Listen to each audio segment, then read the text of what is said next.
ಕೊಡಿ.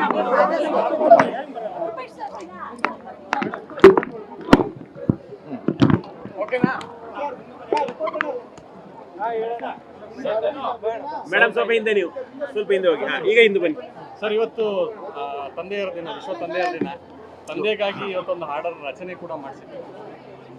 ಇವತ್ತು ವಿಶ್ವದಲ್ಲೆಲ್ಲ fathers day ಮಾಡ್ತಾ ಇದ್ದಾರೆ, ತಂದೆ ಅಪ್ಪಂದಿಯ ದಿನಗಳು. ನಾವು ಕೂಡ ಇಲ್ಲಿ ಮೊದಲ ಬಾರಿಗೆ ಈ ಥರ ಕಾರ್ಯಕ್ರಮ ಎಲ್ಲೂ ಮಾಡಿಲ್ಲ ಅಂತ ಅನಿಸುತ್ತೆ. ಫಸ್ಟ್ ಟೈಮ್ ನಮಗೂ ಹೊಸ ಅನುಭವ. ತಂದೆಯರ ನೆನಪು ಮಾಡ್ಕೊಳ್ಳೋ ಅಂಥದ್ದು. ಮತ್ತು ನಮ್ಮ ತಂದೆಯೂ ಕೂಡ ನನ್ನ ಹೇಗೆ ಬೆಳೆಸಿದ್ರು, ಮತ್ತು ಇಡೀ ನಮ್ಮ ಪ್ರಪಂಚದಲ್ಲಿ, ನಮ್ಮ ದೇಶದಲ್ಲಿ ತಂದೆಯರಿಗೂ ಒಂದು ಗೌರವ ಸ್ಥಾನ ಇರಬೇಕು, ಇದೆ. ಅದನ್ನು ನೆನಪು ಮಾಡೋ ಅಂಥದ್ದು. ಆ ನೆನಪುಗಳಿಗೋಸ್ಕರ ನಾನು ಹಾಡನ್ನು ಬರೆಸಿದ್ದೀನಿ. ಹಾಡಲ್ಲಿ ಭಾಳಷ್ಟು ನನ್ನ ಸಾಲುಗಳೇ ಇದೆ. ನನ್ನ ಮನದಾಳದ ಭಾವನೆ ಏನಿತ್ತು ಅಪ್ಪಂದಿರ ಬಗ್ಗೆ, ನಮ್ಮ ತಂದೆ ಬಗ್ಗೆ, ಎಲ್ಲರ ತಂದೆಯ ಬಗ್ಗೆನೂ ಏನು ಭಾವನೆಗಳಿತ್ತು ಅದನ್ನು ಹಾಡಲ್ಲಿ ನಾನು ಬರೆಸಿದ್ದೀನಿ. ದಯವಿಟ್ಟು ಹಾಡನ್ನು ಕೇಳಿ.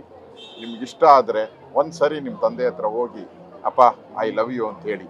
ಅದೇ ನಿಮ್ಮ ತಂದೆಗೆ ನೀವು ಕೊಡುವಂಥ ಫಾದರ್ ಡೇಯ ಒಂದು ಬೆಸ್ಟ್ ಕಾಣಿಕೆ.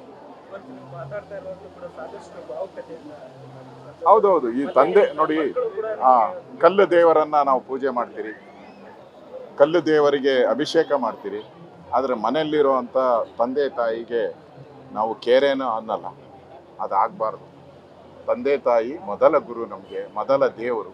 ಅವರಿದ್ದರೆ ನಮ್ಮ ಕಷ್ಟದಲ್ಲಿ ಬರೋವಂಥದ್ದು ದೇವರಿಗಿಂತ ಮುಂಚೆ. ದೇವರು ನಮ್ಮ ಹತ್ರ ಬರೋಕ್ಕೆ, ಕಷ್ಟದಲ್ಲಿ ಬರೋಕ್ಕೆ ಲೇಟ್ ಮಾಡ್ಬೋದು. ಆದರೆ ತಂದೆ ತಾಯಿ ಒಂದು ಕ್ಷಣನೂ ಕೂಡ ನಮ್ಮ ಕಷ್ಟದಲ್ಲಿ, ನಮ್ಮ ನೋವಿನಲ್ಲಿ ಇಮಿಡಿಯೇಟಾಗಿ ಬರುವಂಥ ಎರಡೇ ಎರಡು ಜೀವ, ಅದು ತಂದೆ ಮತ್ತು ತಾಯಿ. ಅದಕ್ಕೋಸ್ಕರ ಇವತ್ತು ಫಾದರ್ ಡೇಯನ್ನು ಸೆಲೆಬ್ರೇಟ್ ಮಾಡಿದ್ದೀರಿ, ಅಪ್ಪಂದಿರ ದಿನ. ಅದಕ್ಕೋಸ್ಕರ ಒಂದು ಹಾಡನ್ನು ನಾನು ನಮ್ಮ ತಂದೆಯವರಿಗೆ ಎಲ್ಲರಿಗೂ ತಂದೆಗೆ ಡೆಡಿಕೇಟೆಡ್ ಮಾಡಿ ಒಂದು ಹಾಡನ್ನು ಇವತ್ತು ಲೋಕಾರ್ಪಣೆ ಮಾಡಿದ್ದೀನಿ. ದಯವಿಟ್ಟು ಈ ಹಾಡನ್ನು ಕೇಳಿ. ನಿಮಗೆ ಇಷ್ಟ ಆದರೆ ನೀವು ಒಂದು ಬಾರಿ ಅಪ್ಪ ಐ ಲವ್ ಯು ಅಂತೇಳಿ.